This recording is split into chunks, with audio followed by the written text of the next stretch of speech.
Good morning प्यारे बच्चों, स्वागत है एक बार फिर से आप सभी का ऑनलाइन क्लास में। हम बीए फर्स्ट ईयर की ज्योग्राफी पढ़ रहे हैं और बीए फर्स्ट ईयर की ज्योग्राफी में फिजिकल ज्योग्राफी के अंतर्गत महासागरों का अध्ययन कर रहे हैं, यानी कि जलमंडल का। और उसमें आज की इस कक्षा में हम एक बहुत महत्वपूर्ण टॉपिक पर चर्चा करेंगे। पिछली कक्षा में हमने सैलिनिटी पढ़ा था, यानी कि सागरीय लवणता को पढ़ा था। उसमें एक टॉपिक और है कि खुले सागरों में, बंद सागरों में, आंशिक रूप से खुले सागरों में लवणता कैसे रहती है।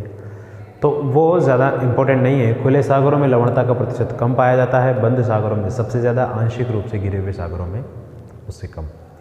ठीक है, तो आज की इस कक्षा में हम ज्वार भाटे का अध्ययन करेंगे। ज्वार भाटा क्या होता है, कैसे आता है, कितनी बार आता है और स्थिति पृथ्वी की, चंद्रमा की और सूर्य की क्या होती है जब ज्वार भाटा तीव्र होता है। तो इसके बारे में आज की इस कक्षा में अध्ययन करेंगे हम। तो चलिए शुरू करते हैं।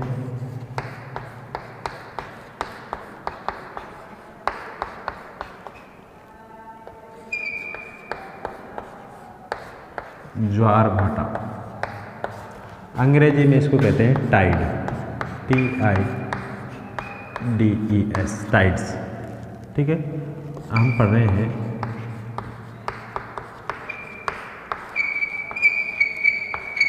Physical geography.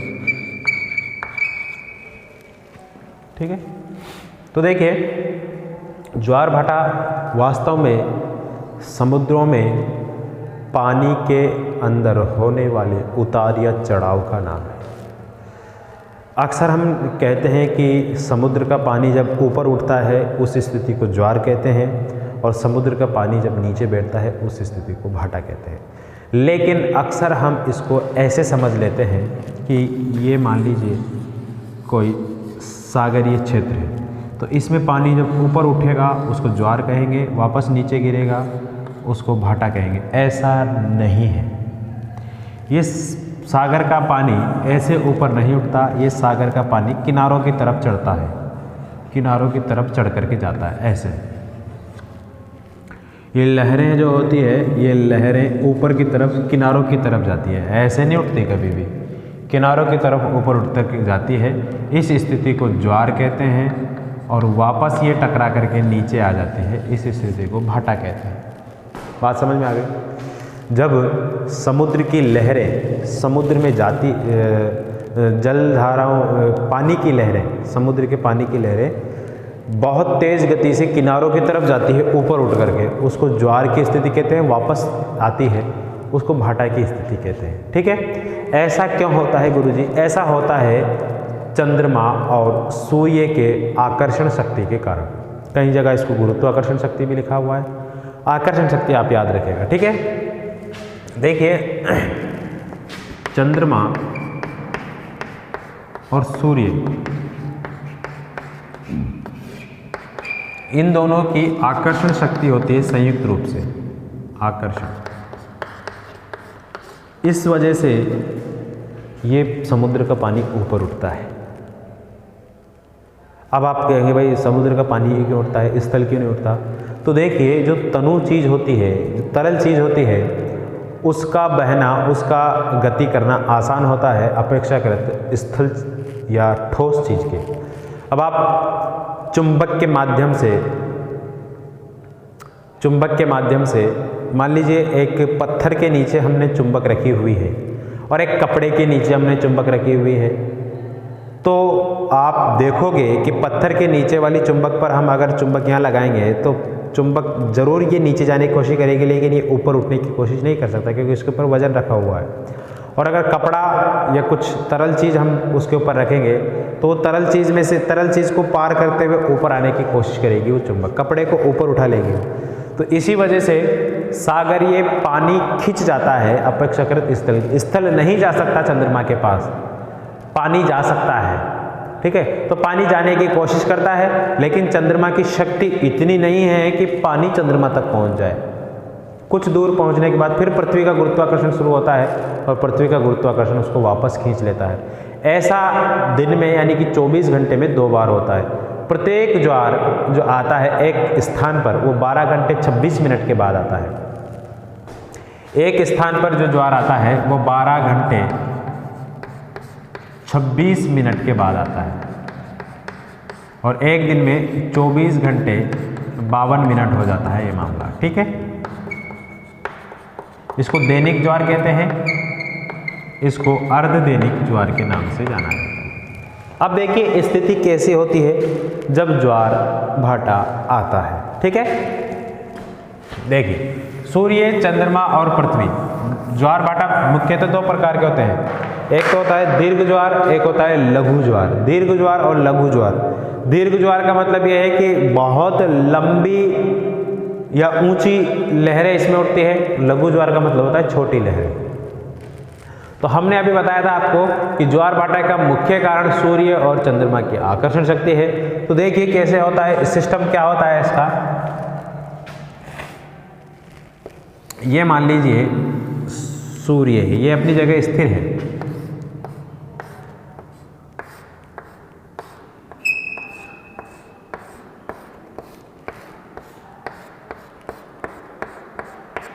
ठीक है, और इसके सामने यहाँ पर ये पृथ्वी है। पृथ्वी सूर्य की तुलना में छोटी है। ठीक है, ये पृथ्वी हो गई और ये जो मैं बना रहा हूँ ये है चंद्रमा का परिक्रमण पथ, जहाँ से चंद्रमा पृथ्वी की परिक्रमा करता है। तो देखिए ये पृथ्वी है, अर्थ लिख देता हूँ मैं यहाँ पर ई, और ये सूर्य है, एस लिख देता हूँ मैं यहाँ पर सन। तो देखिए दो स्थिति होती है, एक तो अमावस्या की स्थिति और एक होती है पूर्णिमा की स्थिति, जब सूर्य, पृथ्वी और चंद्रमा तीनों एक सीध में होते हैं। जब सूर्य, चंद्रमा और पृथ्वी तीनों एक सीध में होते हैं तब अमावस्या की स्थिति होती है, तब अमावस्या और पूर्णिमा की स्थिति होती है। लेकिन होती कैसे है ये देखिए यहाँ से यहाँ, इन दोनों के बीच में सूर्य, चंद्रमा की स्थिति यहाँ हो सकती है ना भाई। तो यहाँ पर मान लीजिए ये चंद्रमा की स्थिति है। तो अब मुझे आप बताइए, क्या पृथ्वी पर जो चंद्रमा दिखाई देगा वो हमको चमकता हुआ दिखाई देगा या दिखाई नहीं देगा? इसका आंसर यह है कि पृथ्वी पर जो चंद्रमा है वो चंद्रमा हमको दिखाई नहीं देगा। क्यों नहीं दिखाई देगा? क्योंकि चंद्रमा जो चमकता है वो सूर्य के प्रकाश से चमकता है। जब सूर्य का प्रकाश इस पे पड़ेगा तो यहाँ वाला जो क्षेत्र है यही चमकेगा, इधर वाला क्षेत्र नहीं चमक पाएगा। पीछे वाला जो क्षेत्र है इसका वो नहीं चमक पाएगा। इसका मतलब हमको पृथ्वी से यही वाला क्षेत्र दिखाई देगा, यानी कि ये वाला क्षेत्र हमको अंधा दिखाई देगा, अंधेरा दिखाई देगा। इसलिए इस स्थिति को अमावस्या की स्थिति बोलते हैं। क्या बोलते हैं? इस स्थिति को अमावस्या की स्थिति के नाम से जाना जाता है। और इसी तरीके से सूर्य, अगर मान लीजिए तीनों एक सीध में होने की बात हो रही, एक स्थिति तो ये हो गई, एक स्थिति ये होगी जब सूर्य, चंद्रमा और पृथ्वी आपस में तीनों एक तरफ होंगे।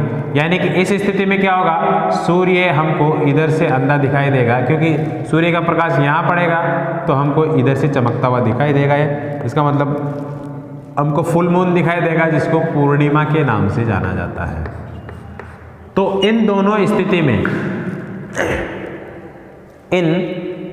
स्थिति में पृथ्वी पर स्थित सागरों में, ये मान लीजिए यहाँ पर सागर है, इनमें दीर्घ ज्वार उत्पन्न होगा। कैसा ज्वार उत्पन्न होगा? ये ज्वार है जो मैं बना रहा हूँ, ये पानी है जो दीर्घ ज्वार यहाँ पर उत्पन्न होगा। ये पृथ्वी पर समझने की कोशिश करना, बहुत इंपॉर्टेंट टॉपिक है। यहाँ पर पृथ्वी पर क्या होगा, दीर्घ ज्वार की उत्पत्ति होगी। ठीक है, ये अमावस्या के दिन भी होगी और पूर्णिमा के दिन भी होगी। पूर्णिमा के दिन और अमावस्या के दिन किसकी स्थिति होगी? दोनों में स्थिति होगी आपकी दीर्घ ज्वार की।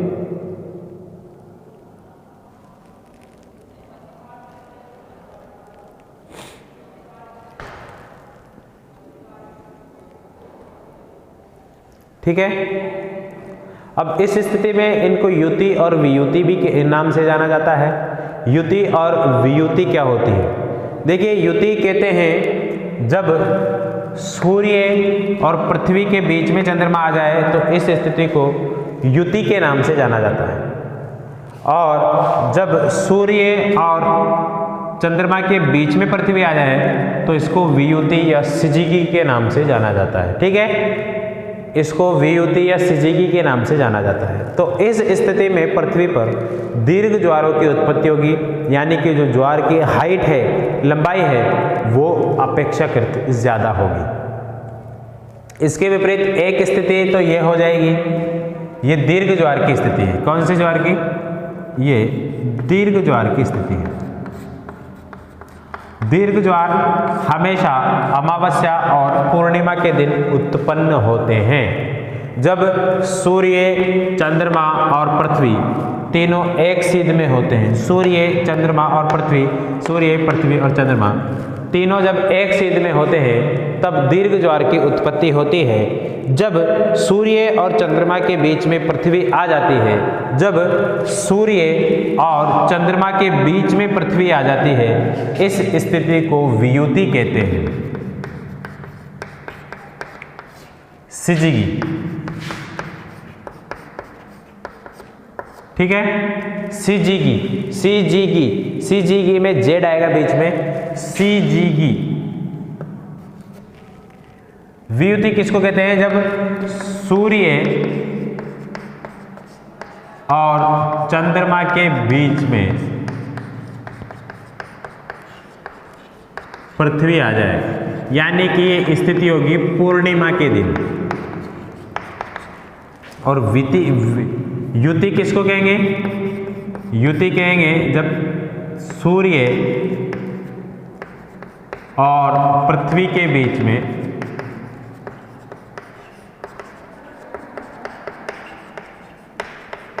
चंद्रमा आ जाए, यानी कि अमावस्या की स्थिति।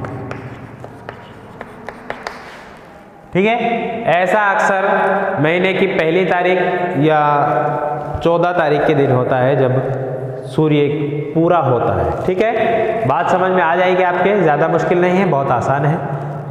अमावस्या के दिन और पूर्णिमा के दिन दीर्घ ज्वार उत्पन्न होते हैं, जिसमें पानी की जो हाइट है वो ज़्यादा होती है, यानी कि चंद्रमा ज़्यादा जोर लगाता है पानी को खींचने में। ध्यान रखिएगा, पृथ्वी पर जो ज्वार उत्पन्न होता है उसमें सूर्य और चंद्रमा दोनों का योगदान होता है, लेकिन चंद्रमा का योगदान उसमें अधिक होता है क्योंकि चंद्रमा पृथ्वी से अधिक नज़दीक पर है। हालांकि चंद्रमा से सूर्य कई गुना बड़ा है, लाखों गुना बड़ा है, लेकिन फिर भी चंद्रमा का आकर्षण शक्ति अधिक होती है सूर्य की आकर्षण शक्ति से ज्वार भाटा के संदर्भ में। बात समझ में आ गई होगी ये। इसके बाद लघु ज्वार की स्थिति देखते हैं हम। लघु ज्वार शुक्ल पक्ष और कृष्ण पक्ष, आपने नाम सुना होगा। शुक्ल पक्ष और कृष्ण पक्ष जब होता है, यानी कि 14 तारीख और 8 तारीख, सॉरी महीने की 22, 23 तारीख और 8 तारीख, यानी कि जब सूरज, चंद्रमा आधा होता है, चंद्रमा कैसा होता है? आधा होता है। उस स्थिति में क्या होता है? उस स्थिति में लघु ज्वार की उत्पत्ति होती है। अब देखिए, सूर्य की, चंद्रमा की स्थिति जब यहाँ होगी, चंद्रमा की स्थिति जब यहाँ होगी तो ये इतना ज्वार उत्पन्न नहीं कर पाएंगे, क्योंकि यहाँ तो सूर्य भी और चंद्रमा भी दोनों मिलकर के काम कर रहे थे। यहाँ केवल चंद्रमा काम करेगा तो इस स्थिति में पृथ्वी पर ज्वार उत्पन्न होगा, लेकिन उतना ज्वार उत्पन्न नहीं हो पाएगा। ये ई है, ठीक है, इतना ज्वार उत्पन्न इस पर नहीं हो पाएगा। इसलिए इस स्थिति में लघु ज्वार की उत्पत्ति होगी। ये क्या है? समकोण की स्थिति पे आ जाएंगे तीनों। तीनों क्या है? समकोण की स्थिति पे जब आ जाएंगे तो इसमें लघु ज्वार की उत्पत्ति होगी। ये क्या है? लघु ज्वार की सिचुएशन है, और ये मान लीजिए कृष्ण पक्ष की अष्टमी है।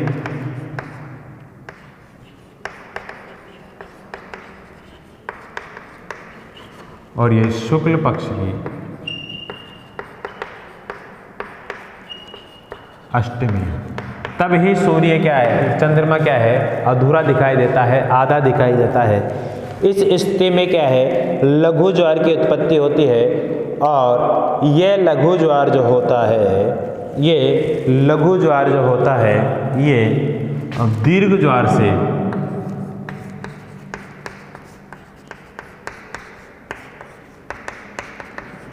%20 कम होता है। यानी कि जो दीर्घ ज्वार होता है, उस दीर्घ ज्वार में जो लहरों की ऊंचाई होती है, उन लहरों की ऊंचाई से 20% कम ऊंचाई होती है दीर्घ ज्वारों की। बात समझ में आ जाएगी, सिंपल सी बात है, ज़्यादा मुश्किल बात नहीं है। अब देखिए, जो ज्वार भाटा होता है, ये ज्वार भाटा मैंने जैसा कि आपको पहले बताया, प्रत्येक दिन 24 घंटे और 52 मिनट बाद उत्पन्न होता है। यानी कि एक स्थान पर 12 घंटे और 26 मिनट के बाद उत्पन्न होता है। कहने का मतलब ये है कि यहाँ पर एक बार ज्वार उत्पन्न हो गया, 12 घंटे के बाद यहाँ पर ज्वार उत्पन्न होगा, इसके विपरीत स्थान पर, अगर वहाँ पर समुद्र है तो। यानी कि एक स्थान पर ही ज्वार उत्पन्न होने के लिए 24 घंटे 56 मिनट का हमको इंतजार, 52 मिनट का हमको इंतजार करना होगा। मान लीजिए अरब सागर में ज्वार उत्पन्न हो रहा है और दिन के 12 बजे हो रहा है, तो अगले दिन वहीं पर 12:56 पर अगले दिन ज्वार, 12:52 पर वहाँ पर अगले दिन ज्वार का उत्पत्ति होगी और भाटे की उत्पत्ति होगी। ठीक है, ये ज्वार के संदर्भ में है, यानी कि 24 घंटे में और 52 मिनट में एक स्थान पर ज्वार की उत्पत्ति होगी और 12 घंटे 26 मिनट बाद सेम उसी स्थान के जस्ट पीछे की तरफ, यानी कि पृथ्वी पे यहाँ हो गया तो अगली बार यहाँ, यहाँ हो गया तो अगली बार यहाँ ज्वार की उत्पत्ति इस तरीके से होती है। ठीक है, अब इस ज्वार भाटा के कुछ प्रमुख लाभ भी है। ज्वार भाटे के कारण क्या है, जो समुद्र की आसपास के क्षेत्रों में जो अशुद्धियाँ होती है, वो अशुद्धियाँ क्या है, ज्वार के साथ तो समुद्र की अशुद्धियाँ बाहर आ जाती है, मछलियाँ वगैरह जो समुद्री संसाधन है वो बाहर आ जाते हैं। हीरे मोती भी होते हैं ना, हीरे तो नहीं होते, मोती होते हैं, मोती होते हैं जो समुद्र से बाहर आ जाते हैं, मछलियाँ आ जाती है, बेशकीमती सामान जो समुद्र के अंदर पड़ा हुआ है वो ज्वार के साथ बाहर आ जाता है और भाटे के साथ समुद्र के तटों पर जो गंदगी होती है वो समुद्रों में चली जाती है, साफ सफाई हो जाती है। कहने का मतलब ये है, समुद्र के आसपास खड़े हुए जलयान अंदर तक आ जाते हैं, मछुआरों के लिए मछली मिल जाती है। इसके अलावा कुछ देश है जैसे फ्रांस है और उसके आसपास के कुछ देश है, स्वीडन, नॉर्वे वगैरह, वहाँ पर ज्वार जो उत्पन्न होता है और ज्वार उत्पन्न होने के कारण वहाँ पर क्या होता है, इस ज्वार से ज्वारीय ऊर्जा उत्पन्न की जाती है, बिजली की उत्पादन किया जाता है इन ज्वार के माध्यम से। ज्वारीय ऊर्जा, समुद्री ज्वार भाटे के माध्यम से ऊर्जा उत्पन्न वहाँ पर की जाती है। इसके अलावा विश्व में सबसे ऊंची ज्वार अगर पूछा जाए तो फंडी की खाड़ी है, अमेरिका के पास, उत्तरी अमेरिका में अटलांटिक महासागर के पास है फंडी की खाड़ी। यहाँ पर विश्व में सबसे ऊंचे ज्वार उत्पन्न होते हैं। कहाँ पर होते हैं? फंडी की खाड़ी में। ठीक है, तो उम्मीद है आपको ज्वार भाटे से संबंधित ये चैप्टर अच्छे से समझ में आया होगा। मिलेंगे आपसे कल, तब तक के लिए आप ज्वार भाटा को और अच्छी तरीके से समझने की कोशिश कीजिए। मुझे दीजिए इजाज़त, नमस्कार।